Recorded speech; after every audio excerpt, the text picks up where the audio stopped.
a death bowl. You know what that is? What is your name?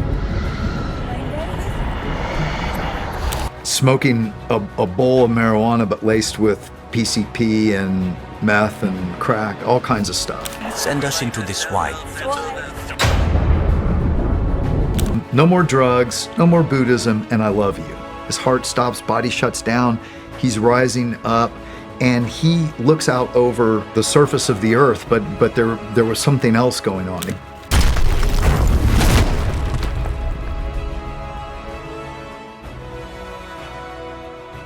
Welcome back to the Equipped for Life podcast. I'm your host, Brandon C. Ricks. We have a really good episode for you today. Today, we are going to dive deep into spiritual authority, spiritual warfare, and the demonic realm. You will not want to miss this episode.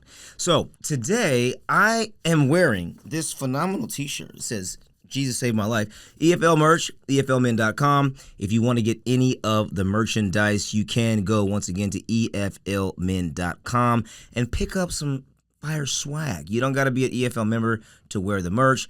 Represent what you believe with dope EFL merch. That's EFLmen.com. And don't forget, of course, always to like, subscribe, turn on notifications, because we always got fire content coming to you.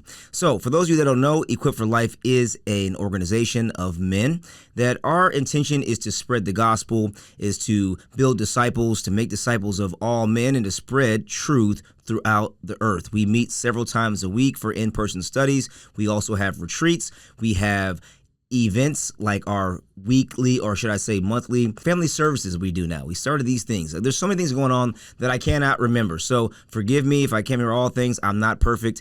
Imperfect people making perfect content, though.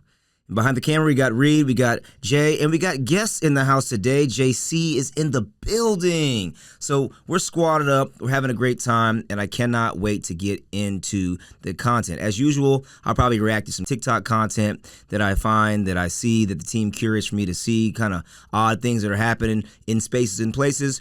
But I'm really excited to go into the realm of the spirit. Yes, right, the spiritual realm. And I feel like this is a topic that we as Americans kind of avoid and kind of dance around because we're uncomfortable with the supernatural. We are in a society that really lends itself towards linear lines of logical thinking. And even those of us that call ourselves Christians have a hard time with things in the spirit realm. If it's not the virgin birth or if it's not the resurrection, we really don't want to hear about it. But in all the Gospels and the book of Acts and throughout the New Testament, the disciples and their apostles were always talking about the demonic realm. Ephesians chapter 6, Paul talks about how we battle not against flesh and blood, but against principalities in heavenly realms. And you see Jesus always encountering demonic entities, unclean spirits. So for us to avoid these things out of fear and trepidation, we're missing out on some extremely pertinent and important spiritual truths. So for today, we're going to watch something from Sean Ryan clips. If you don't know who Sean Ryan is, he's got about like 3 million subscribers on YouTube. Really dope guy, interviews a lot of cool people. And he interviews Lee Strobel and another gentleman on the topic of demons, right? And the presence of demons and divination, spirit mediums, and how the government uses some of these individuals in order to find out intel. That's right. The CIA uses spirit mediums to find out things that they're trying to uncover. And they talk about the danger and the risk of engaging in this type of activity. And they also talk about some individuals who were not Christians and had afterlife experiences. They went on the other side. And what they encountered will shock you. And we're also going to watch a dope anime. I came across this really dope anime of the Mark chapter 5 story. So if you don't know what the Mark chapter 5 story is, it is the story where Jesus, Messiah, he encounters a man in the land of the Gerasenes who has a unclean spirit or spirits inside of him. And this is a really wild story. You never heard it. We're going to see it expressed in the anime. These animated creators do a phenomenal job of depicting visually this story. So we're going to watch that too as well, get some commentary, get some feedback, and we're going to talk about Mark chapter 5 to hopefully equip you for the understanding of spiritual warfare. So without further ado, looking forward to hopping into it. I think I want to watch the anime first because I'm kind of feeling like I want to be entertained. I want you guys to, dive into this, maybe a little bit of creative. So we're gonna hop into that first before we do anything else. All right, so let's take a look at this. For those of y'all that are listening to the audio experience, then you got to come to YouTube. I'm sorry. You got to come to YouTube. We got guys coughing in the background here. You know, we're trying to make content and people are coughing. But hey, you can't stop bodily functions, I guess, so we got to keep rolling. All right, we're going to watch this video. I got some things to say about it. I think it's quite interesting, so let's kind of hop into it. Don't go into that light. Don't go into that light. Don't go into that light.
Don't go into that light.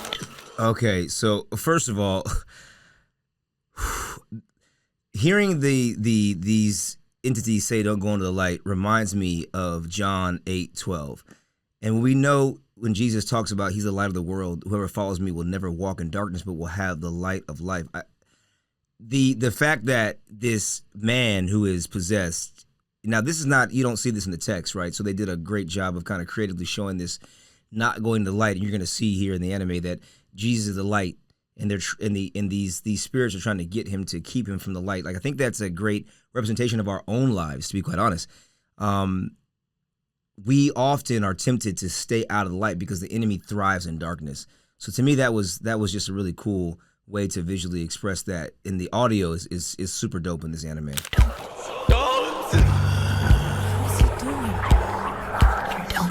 Don't go into the light.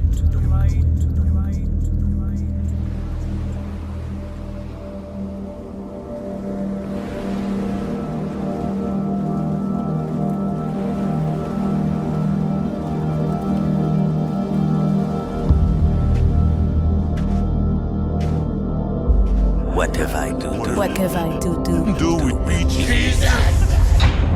What is your name? By diverse legions. Is legion. For we are many. Okay, so the legion thing is always interesting to me when I hear that.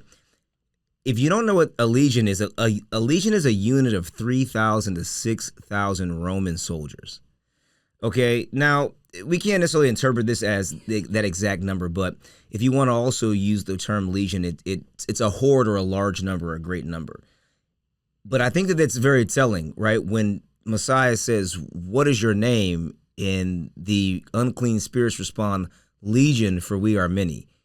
It reminds me of a passage in Scripture where Jesus is talking about a man who cleaned out his house of an unclean spirit. And the spirit went around on dry land looking for some place to rest, and it could not find any place to rest. And so it came back to the house from which it once came. And it found the house was not occupied. And then it went and got 7 more spirits more unclean than itself to come and fill the house. This is something that's really, really serious for us, for those of us that understand the nature of spiritual warfare, is that if you allow unclean spirits, whether that be lust, anger, greed, gluttony, and the like, dwell inside of you and dwell with you, they're going to attract more. It's no different than having rats or roaches. If you see one rat, you see one roach, the next day you're going to see more.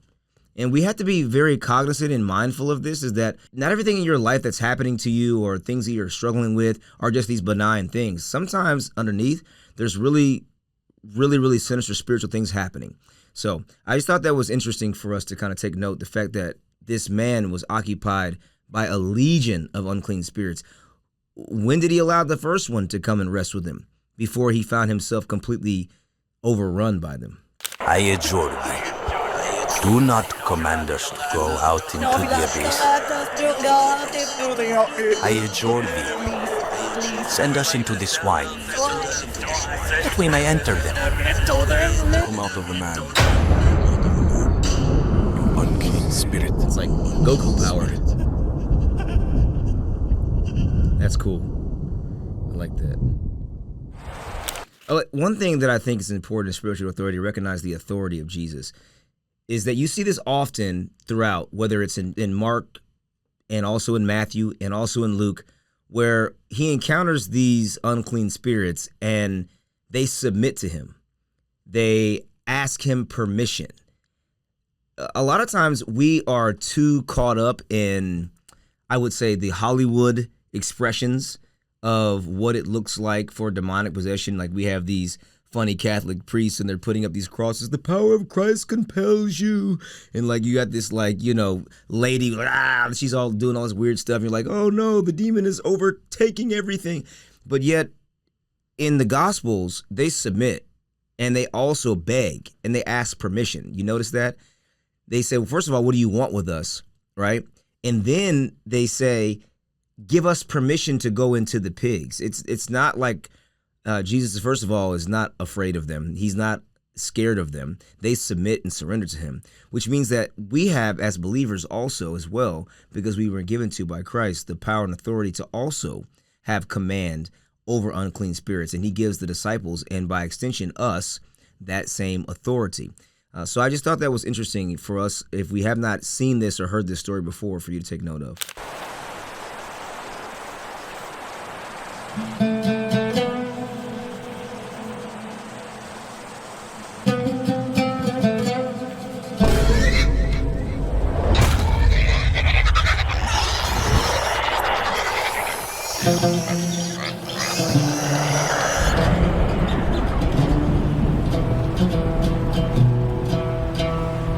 I thought, but I sight a magician. He used his power to cast them into the swine. Be gone with you. Depart from my region. Master.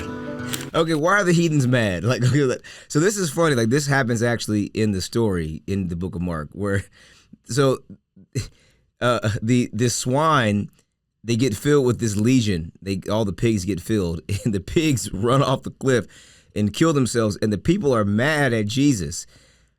I feel like this reminds me of people who love animals more than people. It's like, never mind the fact that this guy who's been tormenting the entire town is now free of bondage. We're mad because the pigs are dead. So they asked Jesus to leave. That is so funny to me. I think it reminds me so much of the time that we're in today, where people seem to care more about animals than they do about actual people.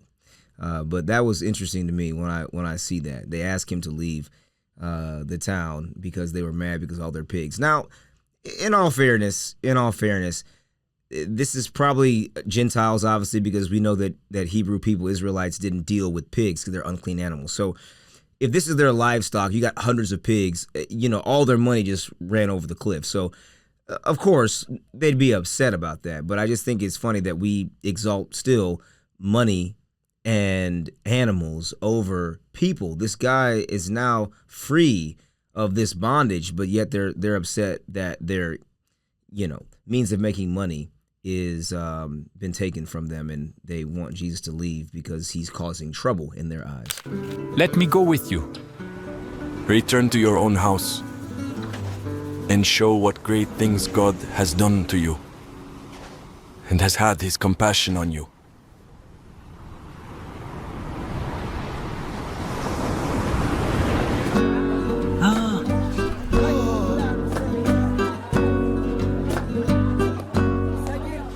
departed and began to announce what great things Jesus had done for him.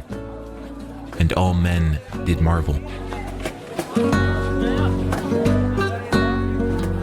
That's a cool anime. So shout out to the creator. If you want to go find this original video, it's on the Harmony channel, and it's called Legion Bible Anime. Pretty dope channel. They got a bunch of really cool animes. Always want to give shout out to the creators of the content that put in the hard work. And I think it's dope to see content like this because you don't really see, I would say, really good creative, especially in the Christian world. It's getting better nowadays, but for a long time, man, Christian content was corny. It's bad. But this is super dope. So for you anime fans out there, check this out. Christian anime fans, I know that there are Christian anime fans like our guy Corey Kenshin. He's probably one of them, you know what I'm saying? So Corey Kenshin, shout out to Corey Kenshin. But anyway, let's keep moving forward. I think that one of the things that I want to, again, just talk about is the spiritual authority of Jesus. Knowing that in this chapter, Mark chapter 5 here, where you see this story taking place, that Jesus has the ability to come into a situation and really take command over it. And I think that should be an encouragement for us in our lives as believers, is that if you're going through something and you feel like, man, I cannot break this stronghold. I've had these things that have persisted year over year over year over year, right? Same struggles, same pain, same addictions. There's probably something going on spiritually, right? It's probably just not, something that, okay, well, I can't break this because I've got family, genetics, things going on. There's generational curses that come through our line and lineages. And we've got to recognize those things for what they are. Sometimes they are spiritual in nature, and I encourage you to pray about it. Ask the Holy Spirit for wisdom and see how those strongholds can be broken. So I want to talk about the Sean Ryan video that I saw. I think that this was just another more compelling case even for the aspect of spiritual warfare and what it looks like in our modern time, because it's easy to kind of look at an old Bible story and say, okay, well, maybe that was old, maybe that doesn't happen today. And this is that skepticism that we have, that cynicism we have in our modern context. We just want to say, well, I think that person's bipolar, or I think that, that person's just making things up, or I think that, there's not supernatural things that happen today. That just happened in Jesus' time. And so these are men that are talking about real stories of real people that went on the other side, as well as a very odd story from some lady that worked with the government who's not at all a Christian, but she's like a spirit medium. And the Bible has a lot to say about those that participate in spirit mediums. For all those that love crystals and tarot cards, it's not a good look for you. I'm just telling you right now, not a good look for you. But we're going to get into that here in a second. But let's watch this video and kind of break down what we're hearing from these gentlemen that are talking with Sean Ryan in this video. Steve Kong, who was a Buddhist, who this Buddha figure appears to him as he did a death bowl. You know what that is? It's like smoking a bowl of marijuana, but laced with PCP and meth and crack, all kinds of stuff. Oh no! And about day 8, 9, 10 of not sleeping after doing this, the same Buddha figure who used to appear to him in the temple in Korea appears to him and starts to convince him that it would be best if he went ahead and took his life, and if he does, he'll get 50,000 years less of hell. What? Okay, so let me get this straight. A voice came to you and said that you should kill yourself, and if you do, you'll get 50,000 less years in hell. Okay, I think one thing is very important, is to discern the voices that we hear. There is a verse that Paul has in Romans chapter 12, too. He says, be no longer conformed to the pattern of this world, but be transformed by the renewing of your mind, and then you'll be able to test and approve God's good, perfect, and pleasing will. I'm telling you right now, you have to know the difference of the voices that are speaking to you. A lot of times we have this idea like, oh, that's just the thoughts in my head. No. There is a distinct difference between your unique voice, God's voice, or the voice of the Holy Spirit, and that of an adversarial spirit, okay? But if you're not accustomed to knowing the difference and being able to identify how those voices sound, you're just gonna lump it all and to say this is just my thoughts, okay? But the problem is because we, especially in our modern day context, we are like so addicted to these things that we're consuming so much content that it's difficult for us to quiet our minds. If you don't have a place of silence and solitude, I would truly recommend that you do so. Go to a quiet place, try to calm down your thoughts, and you're going to see that intrusive thoughts that come into your head do not come from you, okay? So here this guy is smoking all this concoction of all kinds of hallucinogens and everything else, and a voice comes to him that he is calling Buddha, that's telling him to slit his own wrists. That is not a voice of God at all. So let's just be clear with that. And for some reason, he decides that's a great idea. And he slits himself with a butcher knife across his stomach. His mother sees it, calls the police come. He also cuts his throat. And he dies, and he is descending. He knows he's going to hell. Okay. Think about the violent, like the imagery of that. You slit your stomach open, and then you slit your own throat. It reminds me of this generation. I see, especially among Gen Z, they really struggle with the concept of self-harm. You see all the people that have issues with cutting, okay? Any voice telling you to cut yourself to feel better is a demonic voice. That is a demonic voice. Jeremiah 29:11 says, I know the plans I have for you, says the Lord. Plans for you to prosper. Okay? God has every intention for you to do well. He doesn't wish harm on you. He's a loving God, a caring God. And so if you've got it in your head that you're going to get peace from harming yourself, then you've got to recognize that that is not a voice that's advocating for you. That's a voice that wants you to perish.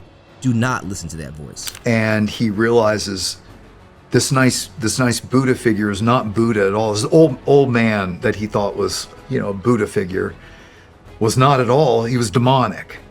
And he realizes that on the other side. You think? And he actually ends up getting rescued by Jesus. Wow. Who tells him, no more drugs, no more Buddhism, and I love you.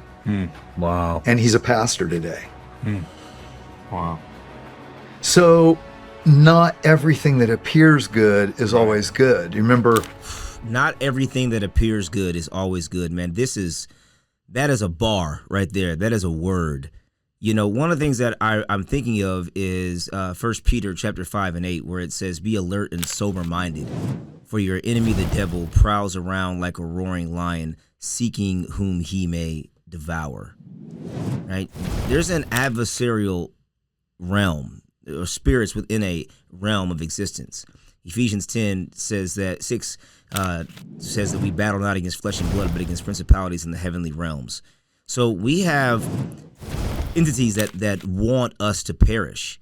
And we have to be very mindful of this, and being sober-minded is a part of that. When you're under the influence of cocaine and methamphetamines and alcohol and marijuana and all kinds of things, you're not going to be aware. You're not. You're going to be more prone to deception in those states of intoxication. And if you choose to live those kind of lifestyles, you're going to find yourself deceived. I look at my own life, and the times where I have chosen to partake in those things is when I have found myself making the poorest of choices. Okay. It's very rare that I made poor choices when I was in a sober state. Okay. So the enemy knows this, and he wants to bring you down into the doldrums to where you're not able to recognize what is right from what's wrong. Not everything that feels good is good for you. We have to exercise discernment and wisdom in our lives. Howard Storm, who had the near-death experience, the atheist college people professor. lured him. These really nice people in the hallway. He doesn't even know he's dead.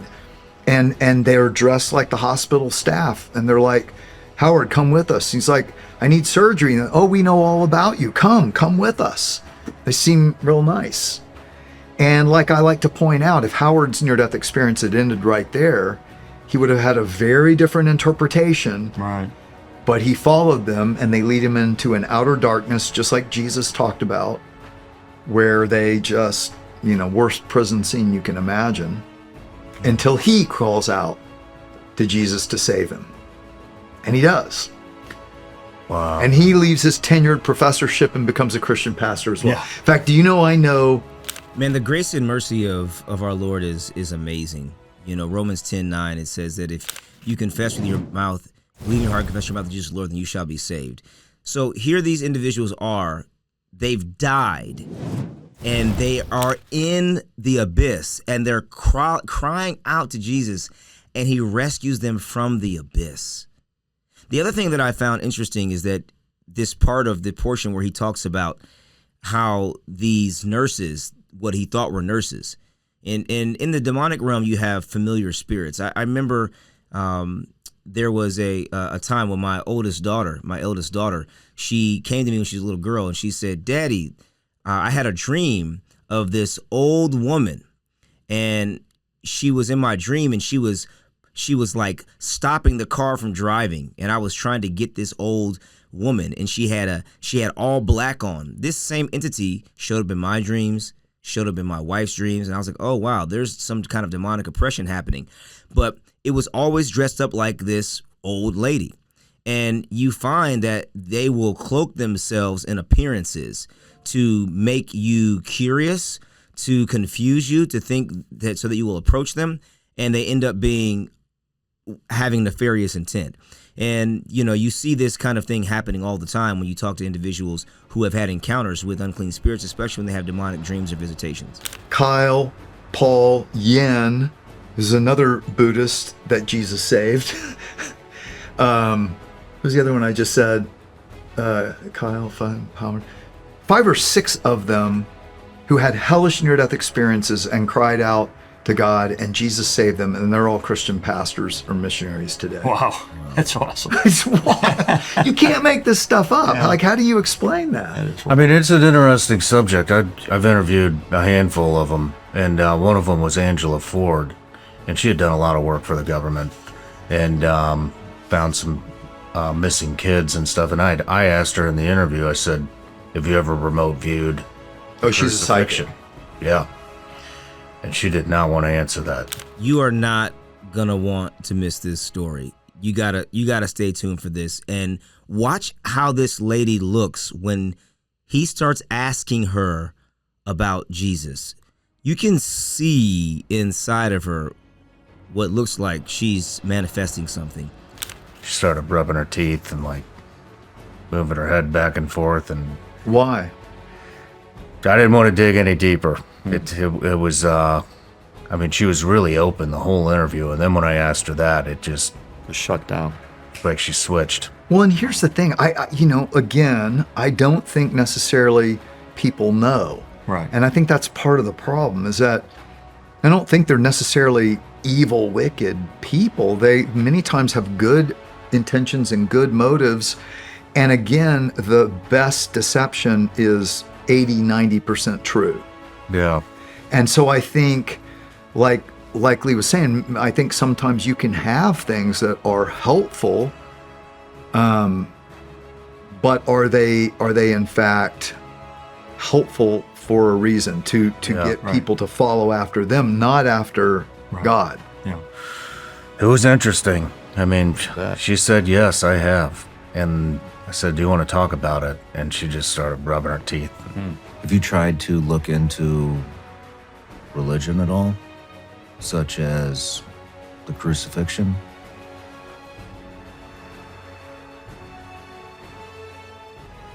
Do you have? Do you not want to talk about that?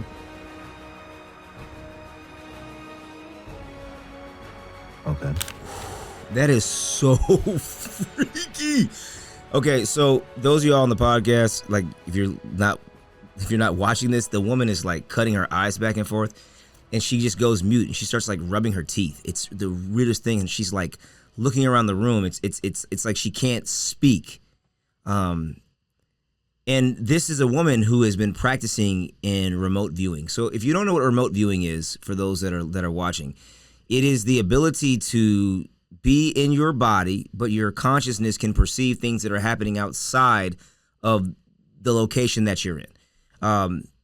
Astral projection is another way of doing this too as well. You see that individuals that are involved in the occult, they participate in the practice of divination and incantation, concocting of spells so that they can remove their soul from their body, and then they can move around in the astral plane into the spirit realm, because we are in a multi-dimensioned existence. And this is what's even said within the Old Testament. You have in the book of Isaiah, you have in Leviticus chapter 19, that Yahweh is very clear: do not consult with spirit mediums. And again, this is a part of our Western minds that makes it hard for us to reconcile this, because we don't want to believe in the supernatural. But Yahweh God, the all-knowing God, doesn't tell us to avoid things that are not real. If they weren't useful, or if they didn't work, why would he say avoid them? He says avoid them because it can be done. You can commune and convene with unclean spirits, and they will give you powers and ability to do things. All right? The CIA has been participating in these kinds of activities for a long, long time. And this lady who's been playing with these power and principalities, as soon as Jesus was mentioned, you can see like this manifestation of this entity gets very, very uncomfortable and silences her to where she doesn't want to talk anymore. It's really, really odd. Do you want to talk about, you had mentioned you had a UFO experience. Moving her eyes around, and it was... Well, look, here's the thing. Scared the hell out of me, to be honest. Well, I bet. When like Randy, the CEO I interviewed, when the 6 embolisms traveled up his leg and pulmonary embolism, his heart stops, body shuts down, he's rising up, and he looks out over the surface of the earth, but there was something else going on. Again, you're moving into another dimensionality, I believe. But he sees a battle going on. And he believes it was a battle for his soul, because he was really struggling with God. He'd gone through a lot of stuff and was really struggling with God. Even though he's a believer, he was struggling. But he sees this battle going on. And, Jesus talked about that. I mean, he said, the ruler of this world is coming. This is before his crucifixion. Man, this is a really poignant point. So all throughout Scripture, you can see this happening. Daniel chapter 10, Daniel is praying for some intercession, and the angel Gabriel finally comes to him after like 40 days.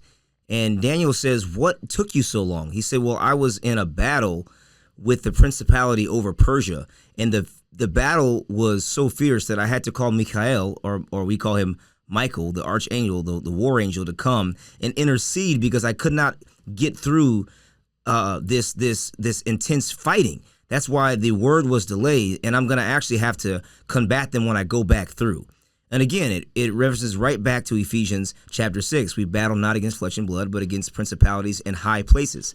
Even when Messiah was fasting for 40 days and 40 nights, towards the end of his fast, the enemy comes to him, and he takes him out over a high mountain, and he shows him all the kingdoms of the earth. And he says, "If you bow down to me, all this will be yours." Well, you can't give somebody something that you don't have the authority over. So I think that we have to recognize that we live here on this earth, but it is run by a enemy that we have, those of us that call ourselves Christians and those of us that are walking with Jesus. You have to remember this, that when you walk outside, you need to be filled with the Holy Spirit, or you're going to find yourself very much exposed to these kinds of attacks. And people are playing with spirits that they have no understanding of. And for us, we need to just be aware of that. The ruler of this world, I thought he was the King of Kings, the Messiah. What about God, the Father, Yeah. Well, God has given the demonic angelic host rule for a time. They're on a leash, but they're still. And again, I think it's part of God's plan. This is a very diminutive experience. This is like a 1/1000th of the goodness to come or the horrors to come. And it's a time of living, of knowing good and evil and choosing. Yeah. With the opportunity for a second chance. Again, when time is not linear, there's no such thing as a second chance. There's no second. Yeah. It's eternity. That's so good. So it reminds me of a couple things. One is Romans 6:1. It says, shall we keep on sinning so that grace may abound?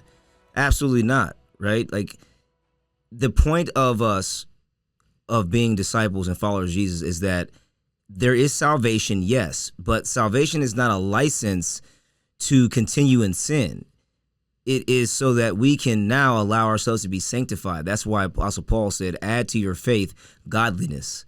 And then on top of that, brotherly kindness, gentleness, kindness, self-control, right? We are supposed to be getting more like Christ, not using our salvation as a license to sin. It's no different in 1 Peter 2. He says, don't use your freedom to do evil. You see, free will is a gift. It's a choice.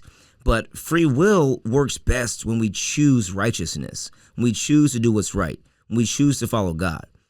Because if you just use the grace that you've been given to live the lifestyle that you were actually saved from, it's like you're just wallowing back in the same slop that you just got clean from, right? And no one does that. That's what pigs do. Pigs get cleaned and washed off, they go right back into the mud. And so often I see us as believers and people, especially again here in America, and I can only speak from America because I live in this country, but I meet a lot of people that say they're Christians, but yet they're still trapped in bondage. They still have the same issues they've had for years upon years. And I wonder why. It's because you have not surrendered. You have not fully given yourself over to the work of the Holy Spirit, and you're still choosing with your free will to operate in a way as if you had never found salvation. And that shouldn't be for us, those of us that call ourselves disciples. And so I think that's what Easter was all about. It's grace. It's God giving us chance after chance after chance of forgiveness to get things right, to learn and to grow and to become more and more of what he created us to be. Yeah. Lee, what were you gonna say? Oh, I was just going to reference. I interviewed a scholar on this question of psychics and mediums and so forth for my book, and this is what he said. The Bible condemns all forms of occultism. Leviticus 19:26 commands, do not practice divination or seek omens. Similarly, Leviticus 19 verse 31 warns, do not turn to mediums. Sorry, I don't have my reading glasses. Do not turn to mediums or seek out spiritists, for you will be defiled by them. The Old Testament asserts that those who associate with familiar spirits are cursed by God. Furthermore, Exodus 22:18 and Leviticus 20:27 mandate that sorcerers and mediums living at that time be put to death. Deuteronomy 18 verses 10 through 12 is explicit. Let no one be found among you who is a medium or spiritist or who consults the dead. Anyone who does these things is detestable to the Lord.